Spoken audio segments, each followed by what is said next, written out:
Welcome back, Tour Junkies fam. This is Garrett Simmons coming to you with the Corn Ferry Tour Junkies podcast. This week, episode 13, which is hard to think about. Haven't been canceled yet, still going strong. We are cooking this week in Kansas City. Got a special guest on this week, dear friend of mine and fellow tour player, and we'll get to him in a little bit. Last week we were in Knoxville. Anders Albertson got through with the dub. Former PGA Tour player, has been on and off, Georgia Tech grad. Good to see him get the job done in Knoxville, and looks like he's back. Will be back to the PGA Tour. I know we're in PGA Championship week, so everyone's screens and eyes are geared towards the PGA Tour, myself included. Looking at Tiger with minus 120 bets to make the cut, which is always good to see. So whenever Tiger's name's in the news, seems to steal the thunder array from the rest of the golf world. All that being said, they're still playing a golf tournament this week in Kansas City at Blue Hills Country Club for the Advent Health Championship. Used to be just the KC Classic. Again, at Blue Hills Country Club, par 72, 7,300 yards, bent grass, tee to green. It has historically been very wet and rainy there. I think that we'll be playing the ball up the first two rounds. They're calling for a little rain on Saturday, but will be drier than it has been in the past. Historically out here, if you look at the past winners, it's guys that hit it straight and make a lot of pars and don't get into a ton of trouble. Can ball strike it. That when that blue Kentucky blue gets long and wet, it can be tough to come out of and hit out of. So guys that are hitting the fairways are you're seeing a premium. The course looks long in the card. There's a lot of dog legs. If you're hitting the fairways, it obviously will play longer if it's wet, but it doesn't necessarily play as long as the card says. So without further ado, I'm going to get into my picks this week, and then we'll bring on a dear friend Max Rotliff into the show for an interview with him. Favorites 50-1. This is a guy I have hounded on all year that has yet to break through and get a win, but he's been playing great. I think he actually just secured his card just by his finishes alone without winning.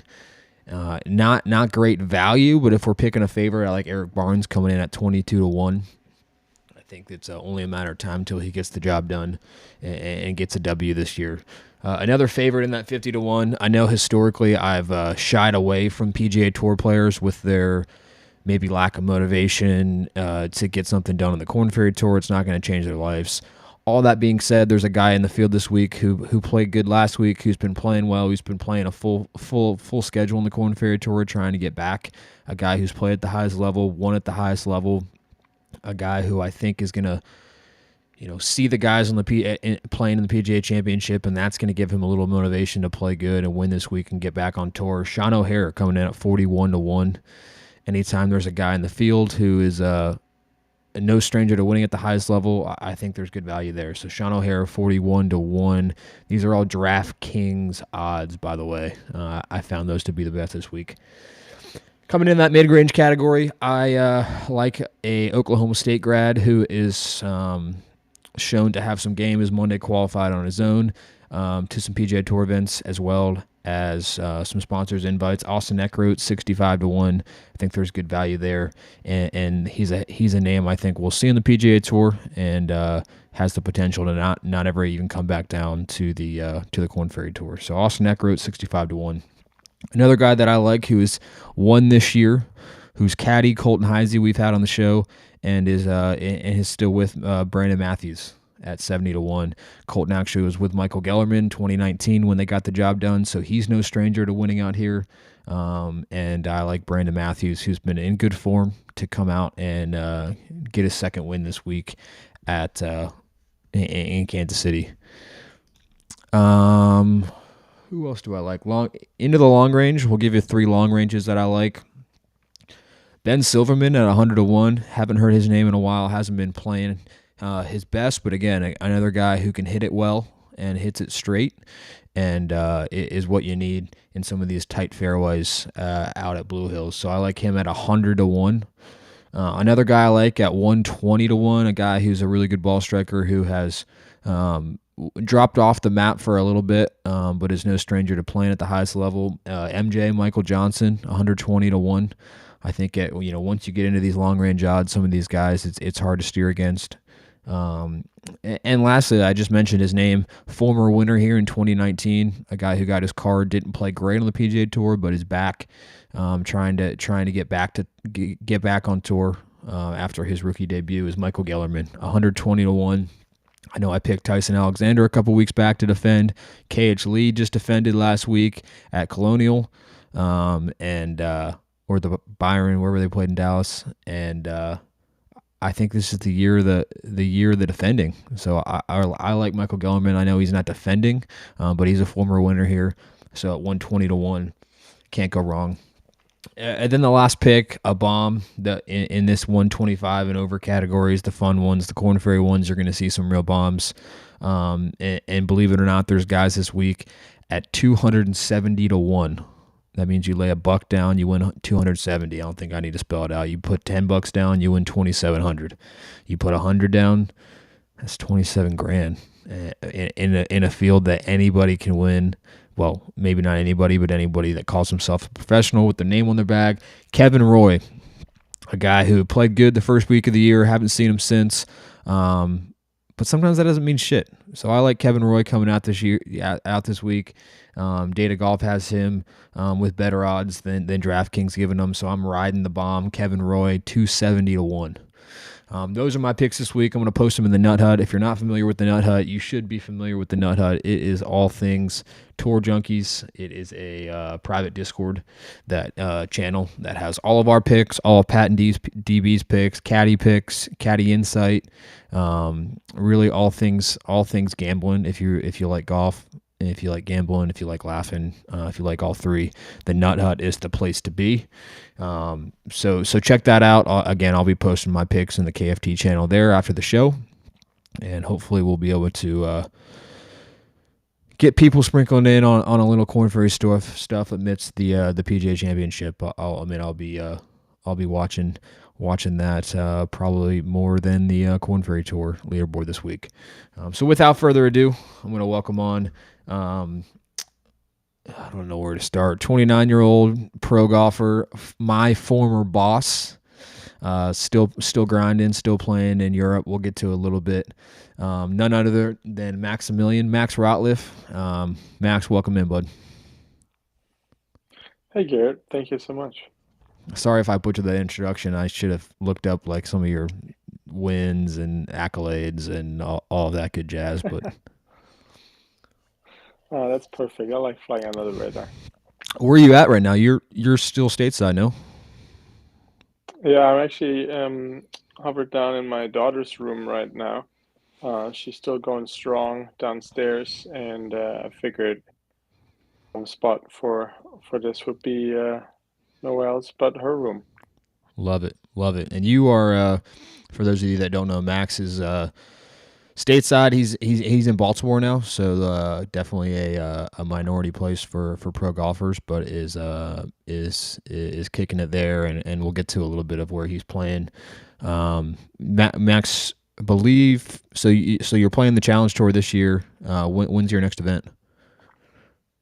Yeah, so I'm actually headed over to Europe on Monday, and then starting to play the week after. So I guess it's the first week of June that I'll be starting to compete again. It's actually still a question mark if I will get a start on the European tour to begin my quest in Europe, or if I'm gonna go and play on the Challenge Tour, be in the Czech Republic that week. But regardless, I'll be teeing it up come Thursday. Love it. Yeah, so for those of you guys following Mark's show, following the European Tour, keep your name out for Max. Max, I know this event this week in Kansas City is an event that we have worked together in, had a little success there, had some, a little, have seen some good vibes in Kansas City. Is there anything about the golf course that you kind of remember in particular, that you think people should look out for, or kind of what it favors, or historically kind of how it's played? Yeah, I think already mentioned two very good points. One, I think just from a golf course standpoint, it plays a lot shorter than the number that you actually see on the card. The last couple of years, it's played very soft. I mean, to the point where the sorry, not the green boxes, the tee boxes were completely underwater. Um, and So we play lift, clean, and place. I mean, I want to say through the entire golf course, I Hmm. believe. Um, I mean, it was just that wet. But from what I hear, it's a little bit different this year. So the slopes might come in play a lot more. The greens are really good greens. They were, even for how wet the golf course was, the greens are still fairly firm. Um, so who knows, with a little bit of sunshine early on in the tournament week, might get pretty fast and dried up a little bit. Not to like where it's unplayable with dry, but where it's you gotta place the ball properly. So that's number one. I think we'll see it a little bit different than what we've seen the last few years. Number two, and you mentioned in regards to Gellerman, previous success and like loving the crowd. Kansas City is always, it's one of those, in my opinion, one of the most fun tournaments on the Corn Ferry Tour. The crowd really gets behind the players. They really get a good showing, and there's a lot of there's certain players that vibe with that, and then there's certain players that might be a little new to that sort of atmosphere. Um, so I think when there's a couple of guys that the crowd really gets behind, that can definitely make a difference. Yep. I thought you were gonna say, uh, you can still shank it, or you still hit shanks and make pars. Oh yeah, that is. I wouldn't recommend that to anybody playing though. That really requires some niftiness and a Yeah, good yeah. read from the caddy. That's right. That's right. No, me, yeah, definitely some rain delays. I remember that last year coming in and out, and that kind of the shank does lead me to my next point. But one of the questions I get all the time from people. I know me and Max actually were just down or up in Ballyhack, which is a Dormy Network course. If you haven't checked it out, all those Dormy clubs are sweet. But so I went up and, as per usual, didn't get enough dots on my card from Max. Lost a little bit of scratch. Brought up a buddy of mine who is a scratch golfer, and was just amazed by, how Max hits it, how what it looks like in person. I wasn't as impressed because I've seen it a lot, and my wallet was being depleted. But Max, if you could just kind of give us a little fill in. I guess it's kind of more of a two-part question, but what is, I know it's different on the Corn Ferry Tour, the PGA Tour, European Tour. What's kind of the main setup, or as far as course setup, course conditions that change and make playing in a professional golf tournament, regardless of the crowds, the pressure, the money, what makes it different playing on courses like that versus just playing the tips at your local country club? Because I get questions all the time of like, this guy, there's a difference between Max coming out to Dormy and playing, shooting 65 from 6,800 yards that most guys can do. And the average amateur will say, what's the deal? Why isn't this guy made it? So what do you kind of have? And I know it could be more than just, it's not a black and white answer, but what can you speak on as far as course setup and condition that changes from the tips at your local golf course to a competitive professional event? Um, yeah, I mean, course setup in professional events is, I mean, there goes a lot goes into it, right? I mean, and it changes from tour to tour, as you mentioned. PGA Tour, obviously, they go, months in advance. They prepare. They have their agronomists out and whatnot, get the rough to the thickness, the height, the greens to the speed, this, that. Corn Fair is a little different. Usually, you still have member play the weekend prior. So, I mean, they're trying to do, the best they can, but usually the rough isn't as thick. Um, and Yeah, so for them the biggest part is usually pin placement. I mean we're playing somewhere between 3 and 5 yards off the edge, or of a slope or whatever there is.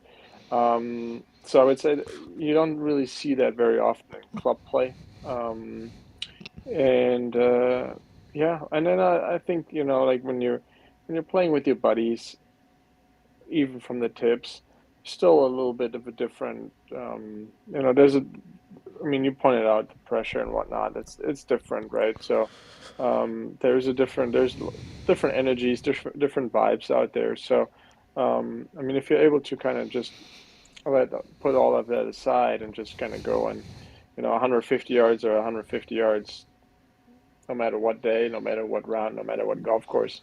Um, I guess if you can get into that mindset, then you got a good thing going. Right. Right. Yeah, no, that is another aspect that people don't think about. In my short amateur career, I learned very quickly that regardless of how you're playing, when you get paired with people, pairings matter. People you play with matter. Other than your caddy playing professionally, you could essentially be out there with two or three people that maybe you don't, not necessarily that you don't like, but you're not friends with. You're not you're not out there drinking beers, gambling with your buddies, and so it can definitely be that much harder to focus and stay into the game when especially for 5+ hours in a competitive event. So it definitely takes a different kind of mental fortitude. But yeah, back to your game. I know I just mentioned it. Playing a little bit with you a couple weeks back up in Virginia. Everything looks tight. Everything looks good. Everything looks dialed. I know it was more of just a hit and giggle. Take all Garrett's money. But what is there anything kind of in your game right now that is like, if I could get better at X or this much better at this, then that could potentially propel me to the next level. Yeah, I think that I mean I agree with you. I feel like I'm very confident in my game right now. I feel good. I feel like I'm very excited about getting the season going. It's been I've played 2 weeks so far this year in South Africa. The first week I missed the cut. The second week I finished. I don't even remember, somewhere in the top 20. Whether or not it was top 15, I don't know. Um, but anyways, in that general range, shot a 63, which was low round of the day on Friday. So that was nice. It's always good to see, post some low scores early in the year, and know you're getting where you need to be. So yeah, I'm very excited about it. Everything is seems to be in a very good spot right now. Um, you know, it's been um, it's been an eventful couple of years for me, personal life wise. I got to mention I'm sitting in my daughter's room here.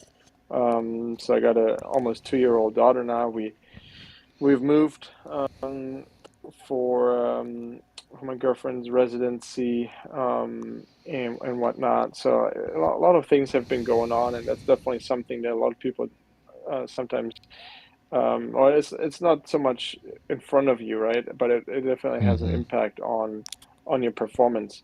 There's a lot of things going on in your life sometimes, and all of that is in a very good spot. So I'm very excited to just go and do my job again.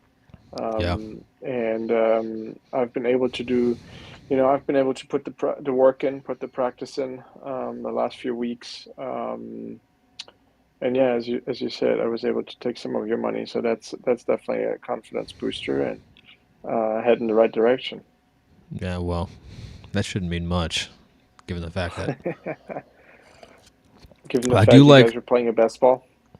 Yeah, well, I forgot that part. Yeah, two-man best ball versus Max, and we still couldn't beat him. Well, second day maybe a little bit, but I do like I do like yelling two scores when I hole out against you, like 4 for 3 or 5 for 4 or 64. So that always feels good.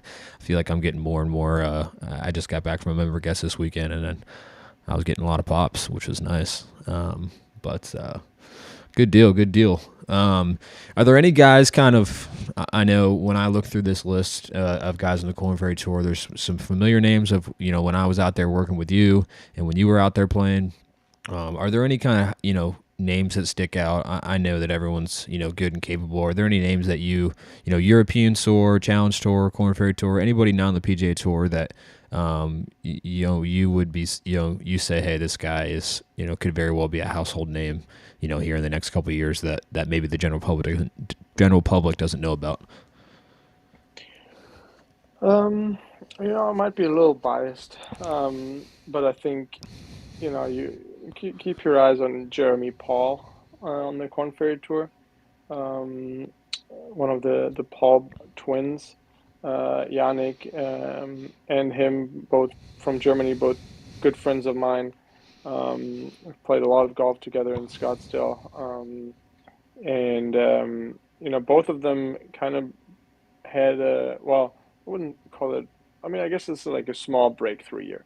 Both of them got status last year. So Jeremy on the Korn Ferry Tour, and then Yannick on the European Tour, now DP World Tour.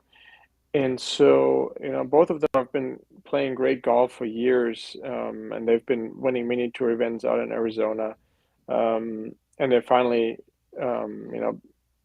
get into tournaments, tour tournaments, and really show their class. Um, and Jeremy can. I mean, he's won many mini tour events. As I said, he can go very low. He's been very consistent. I want to say he's knocking on the door for the top 25. I don't know where he's at exactly. I don't know his odds either, but he would definitely a guy that I can, I would definitely throw in the mix.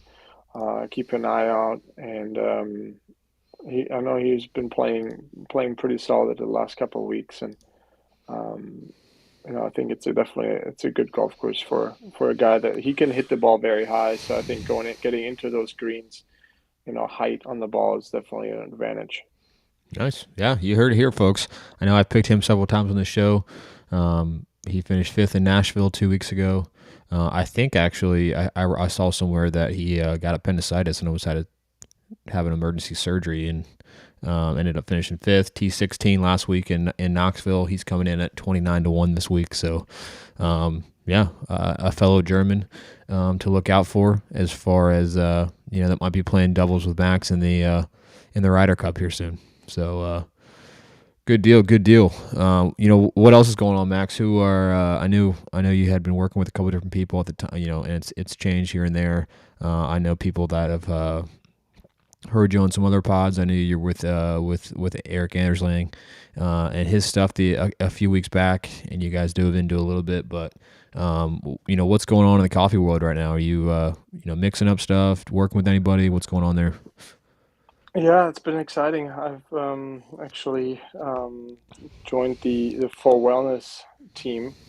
Um, for those that are not familiar with it, For Wellness is the uh, coffee and health supplement company that Phil Mickelson and Dave Phillips started a couple of years back, and coming out with the coffee, performance coffee, and then a powder that you can stir into it, um, and that kind of like supercharges your coffee with some health benefits, and gets you off to a great start. So I've been helping those guys on the ambassador side.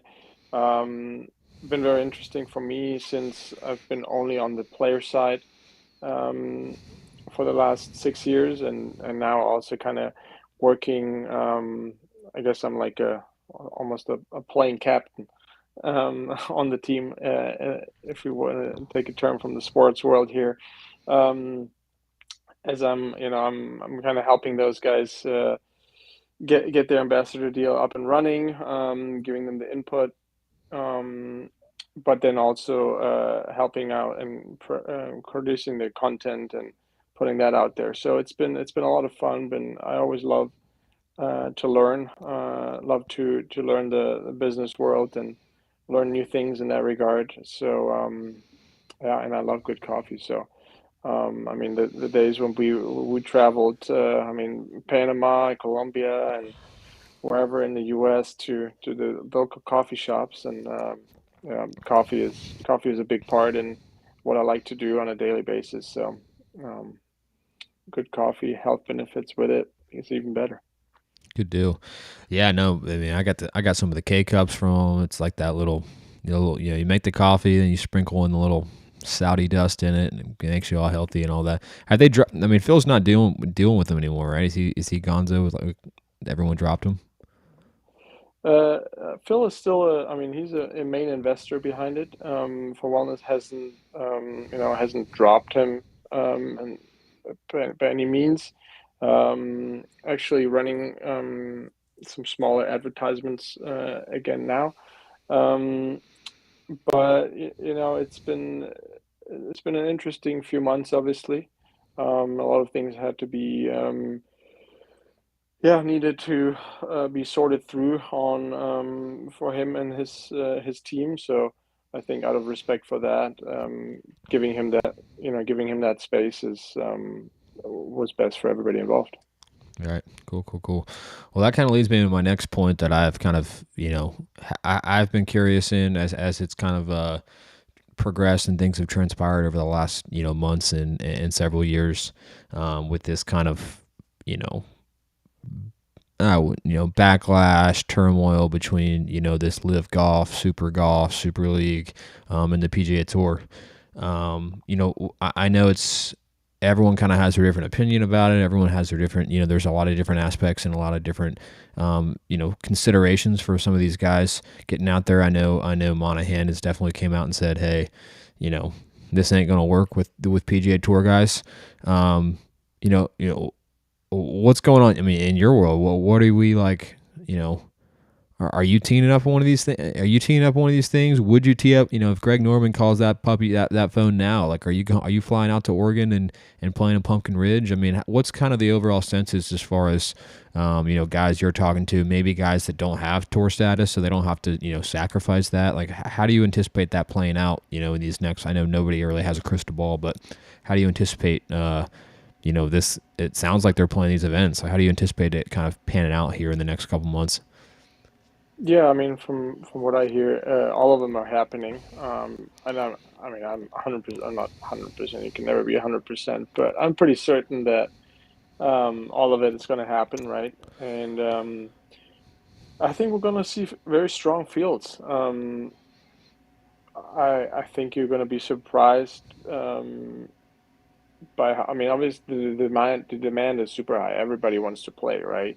Mm-hmm. I think there was a lot of guys on the PGA Tour that wanted to play the events in Europe. Once you're in the US, then maybe they thought it's a little more gray area-ish. But yeah, I mean, heck, I'd go play in a heartbeat. Absolutely. Fuck, I'm not sign me on up the for one of those things. Yeah, exactly. Appearance fee? Um, it's Yeah, I mean, at the end of the day, I think it's I'm surprised that the PGA Tour is so violently opposing it. Um, but yeah, I mean, I'm sure they got their smart advisors and whatnot in their ears. Um, so I don't know. But for what it's worth, I would tee it up. Yeah, fuck. Who wouldn't? I mean, the way I kind of see it going is, you have, all right, the first couple ones, no one's going to be that guy who tests the PGA Tour. So you have a ton of, whether it be not many tour players, but guys that don't have a ton of tour status, maybe not huge names. And then again, this is just, my guess, my take. So and so goes out there and wins. Shit, you go tee it up and win.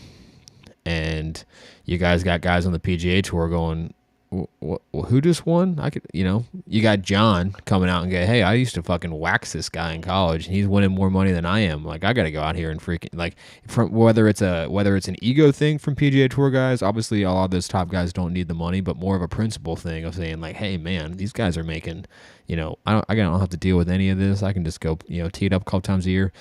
And so that's when I think we'll see, after these first two events or first three events or first couple events, we'll see, the cream rise to the top. And, that's when the rubber meets the road on, who wants to play, depending on who's winning these events and who's playing in the events. But, we'll see. I'm excited to watch it. I think anything that kind of challenges the status quo of professional golf, how it's played, how it's presented. I think they're doing like shotgun starts and a little bit different format than the average PGA Tour event, which could be good with that. You see it being pretty redundant, and they're doing it in opposite field events. So instead of having to watch Stricker win the John Deere like he's done 30 times, you watch the Live Golf. Who knows what's going to happen? So. Well, I agree. I mean, I think there's definitely been a level of, I mean, anywhere, right? Any business, any situation. If there's no competition, you get complacent, right? And on any level. So having this new tier to stir up the pot a little bit, and I think we'll definitely as players, as fans, we'll get a better product down the road. And Right. as a little side note, the rumors here through the grapevine was even the first event in London, the worst ranked player was going to be inside the top 75 of the world ranking. Oh wow. So Oh, so these so aren't you these don't have aren't to be these you don't aren't have to chumps be coming very out of good at math. retirement. Yeah, No, you don't these have to aren't. be very good at math to see that, there's not a whole lot out of the 75 that are not teeing it up. Yeah, Um, so now I don't obviously, it's sure there's going to be a little bit of volatility after the PGA Tour said they're not signing any waivers, etc. But um, yeah, I mean, I think we'll be surprised. I mean, you heard Westwood, you heard Garcia talk about it, and I mean, those are big time names, right? So they aren't just. I mean, those aren't guys that are. Um, I don't know, those aren't guys that are these playing on the aren't Corn hacks. Ferry Tour right now after Yeah, after losing status. no doubt, no doubt. No, as much shit as Norman's gotten and all of that backlash, I bet his inbox is just flooded. I mean, even college kids that can now get paid through whatever the sponsors or whatever. It's like, are they gonna give some college kids star? All of these people that don't have anything to lose by, I think I heard Pat Perez talking about, something about some of these guys' pension funds. They have more to lose. Guys that have made X amount of million on the PGA Tour, sure, it might not be worth risking to win a couple $1,000,000. And the guys that are invested there, but other guys that are good players, haven't break through, haven't made a ton. Like $1,000,000 is $1,000,000, but it means a lot more to some people than it does to others. Yeah, and it might also be for some that that might not have any interest in playing on the Champions Tour.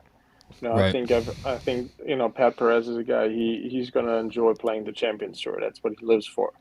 Right. I feel like he's been he's going to be tearing it up there. I mean I mean any player that's playing competitively, whether it's the Corn Ferry Tour or the PGA Tour, when they turn 50, they tear it up on the Champions Tour. And yeah, so I mean he's going to be. I mean, he doesn't play for money, right? Right. I mean, he's got plenty in the bank. It doesn't have to worry. He plays for the joy of the game and the joy of competition. Mm-hmm. And I think there might be other guys out there that don't have the intention to maybe play on the Champions Tour. Maybe they're just like, okay, well, if I make another whatever it is, 10 million, 15 million real quick, then I can go and sit on a mountain. I Start a don't know, coffee shop. whatever. Yeah, exactly. Um, yeah, so whatever it is, it's a very individualized answer to the question.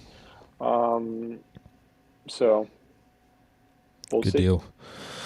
Well, Max, great having you on, man. Appreciate the time. I know it's everyone's crazy, especially with crying babies and what have you. But we'd love to have you back on maybe when you're across the pond on a different time zone, and we'll talk things all things Europe. And yeah, man, great to hear from you, and look forward to having you back on and touching base soon. Sweet. Thanks for having me. Enjoyed it, and you take care. Absolutely, man. We'll talk soon. See you. All right, bye. Alrighty, that was Max Rotliff. Nice to have another voice in the room other than mine, and hopefully he will come out with a bang out in the Challenge Tour this year, and we'll have him on maybe with a little hardware in the background once that happens. That's all I got for the week. We will be back next week for the NR5 Invitational presented by Old National Bank. I should know where that is, but I don't. We'll cross that bridge when we get there. In the meantime, enjoy the PGA Championship. Go Tiger. And fuck everyone else. See ya.